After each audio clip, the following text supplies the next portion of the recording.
What's going on, YouTube? Thank you for tuning in to another episode of Welcome to Texas Podcast. Thank you for all the day ones, all the new subscribers, all the likes, all the comments, all the feedback, man. Thank you so much, man. Just wanted to come up here, uh, play some of that documentary over again, because I guess a lot of people still thinking that Mark didn't do it, or they're still having doubts. And people question, they're like, man, why you keep on playing that same documentary over and over? I'm like, man, well, isn't it better to hear it from the horse's mouth? I mean, it's better to hear from the person that's saying it. I always agree, man. To me, it sounds a lot better, man, to hear from the horse's mouth. So, that's my answer to the people that want to know why I replay the audio over and over or the video. Hey, they could, the person can tell it better than what the next man can, right? It's like, we've all experimented, in school when you line up and you tell one person the word and then that word ends up at the end of at the, at the, at the chain and it's a whole completely different sentence, right? So that's why it's better to hear from the horse's mouth, you know? So that's why we get to hear Mark's self admission. We hear Dante's racist rants. That's why, because we're hearing it from the horse's mouth. I mean, I can tell you that they're racist. I can tell you that Mark's a bandit, but isn't it better to hear from their own mouths? Isn't it better just to hear from self admission? I mean, we can call Mark a bandit all we want. I can call Dante a racist all we want. But it's better to hear from their mouths, right? That's why I play those documentaries over and over.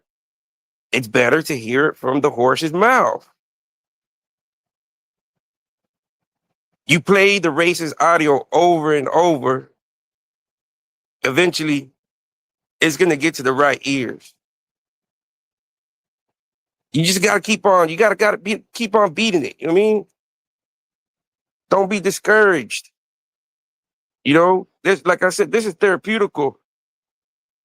Oh man, shit! Put your cash app up there. Hey, if you really are homeless and shit like that, man, put your cash app up there, man, and tell people your situation, man. I don't mind you putting your cash up there, and if it's for a cause, hey, put it up there, bro. Maybe somebody can see and be like, and ask you some questions and be like, hey, what you going through? Put your cash up there, man. Sorry you going through that, Goldie. Man, I don't know, man. I ain't never been in those type of situations, bro. I mean, I'm sorry to hear you. I'm sorry for anybody to be going through that type of shit.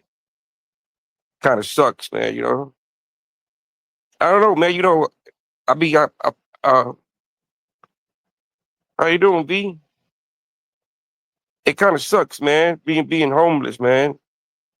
I just see these people. I mean, I don't know I don't know how it'd be, man. 'Cause I ain't never been homeless, like, but I can just imagine. You know what I mean? But I always thought, man, that if it came down to being homeless, man, I think I fucking just go find somewhere in the woods and just camp out, man.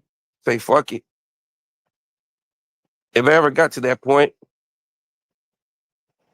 get a fucking tent, build it out there, get you a little portable shower, a little portable shitter. I mean, fuck it, man. If you ever come down to it, I mean, you got to take it to your advantage. Fuck it. Stack up your money. Just because you're homeless don't mean you ain't got to go to work and still be on your game.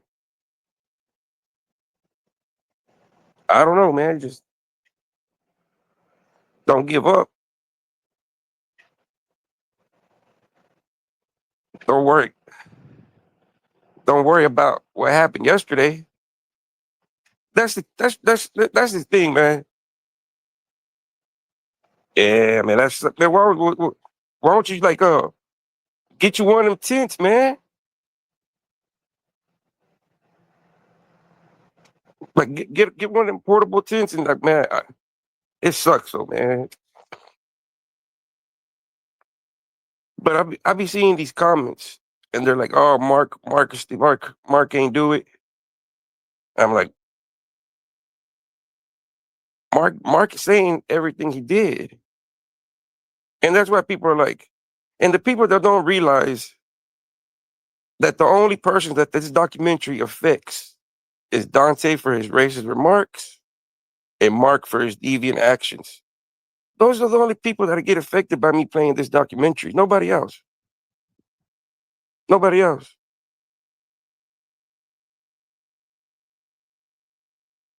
The comment sections are wild with Dante's accounts, his personas, and I get a laugh from them because each persona is a different character, and I just ban them all except one. One, I'm entertained with one, and that's John. I like John. I like John's character, you know, because it's his real character, his fucking idiot character. I like John.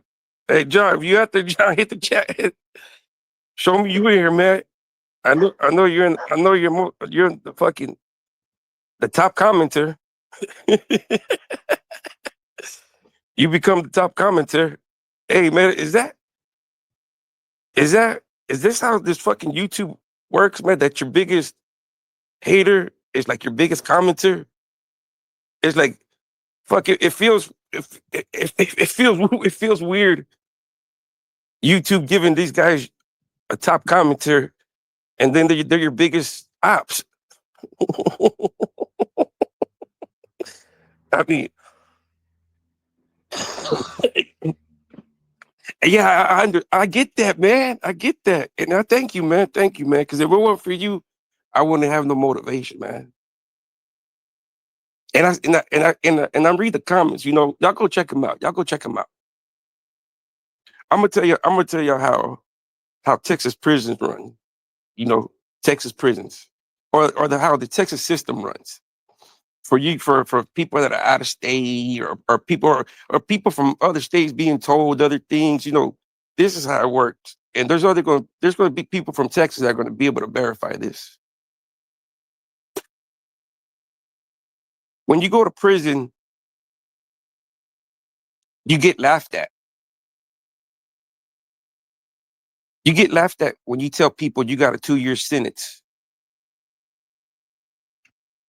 Do you know how many fucking times I got laughed at by people that had lives, 45s and heavy numbers?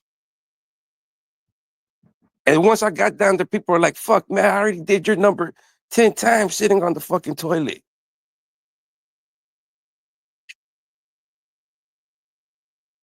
2 years.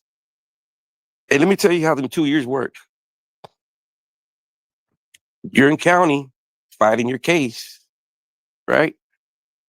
So let's say whatever your time takes to go to, by the time you get sentenced, 6, 9 months, okay? And let's wait and catch chain.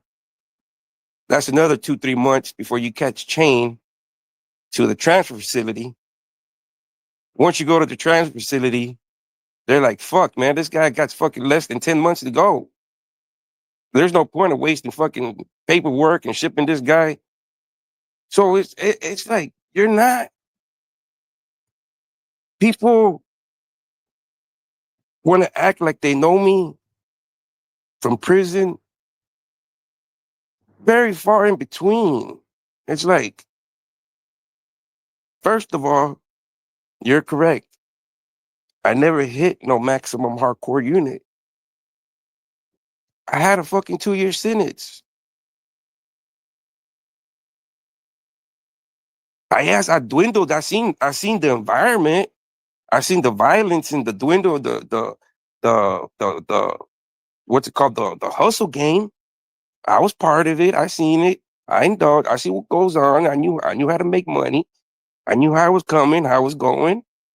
Why? Because like-minded people hang around with like-minded people. If you were a thief out on the streets, 9 out of 10 times, you're gonna hook up with the thief inside prison. Those are going to be the people you can gravitate to. You can gravitate to. You can relate to those type of people, right? So Me being a kid jumping off the porch at 12, 13 years old, being what people will call a street pharmaceutical, I gravitated to the like-minded people. So once you gravitate to the like-minded people, you get exposed to the game. Just like you get exposed to the game out here, they expose you to the game in there. But since you're a short timer, you're just passing through, you don't take it too seriously. Like, man, I'll be gone, man. I'm gone in a few months. So my 2 years was like fucking having fun, smoking, popping pills, having a good time. What a 17, 18-year-old, 19-year-old kid would be doing on the streets, chilling with his homeboys, cutting it up, spreading, chest boxing, getting inked up, talking about the good old streets. Time goes by real quick. So I'm glad that I only experienced 2 years loss of freedom. Those 2 years, I worked in the fields, picking cabbage, okra, watermelon. And then during that time, it gave me a work ethic. If I could work out there for free, then I could work anywhere. That's the mentality that it instilled in me. And I'm like, fuck it, man. You're out there working, snakes piling, hunting bees all over the okra, you know, but you have to go with the change, with the whole, you can't stop because the bees are biting you. No, process got to go. You got to keep on. You can't be the last slacker. It's the whole squad. But you get implemented, you know, it builds a structure and you're like, man, fuck, if I'm out here in the sun working for a cup of water, because you, the boss, man, this thing about it, that I tried it one day in the field. I said, man, fuck, I'm gonna lay it down. And maybe they take my ass inside. Hell no, they put me in a motherfucking cage outside and they said, no, you staying out here with no water and you're staying burning up in the burn up cage like a dog in a kennel, in a trailer. So I'm like, hey, fuck, I'm like, I should have just fucking worked. I could have got some fucking air. Now I'm in the fucking cage and outside in the fucking heat, burning in the metal box.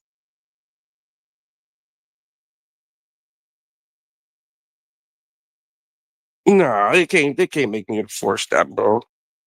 How they gonna force me to stop? How? They can't.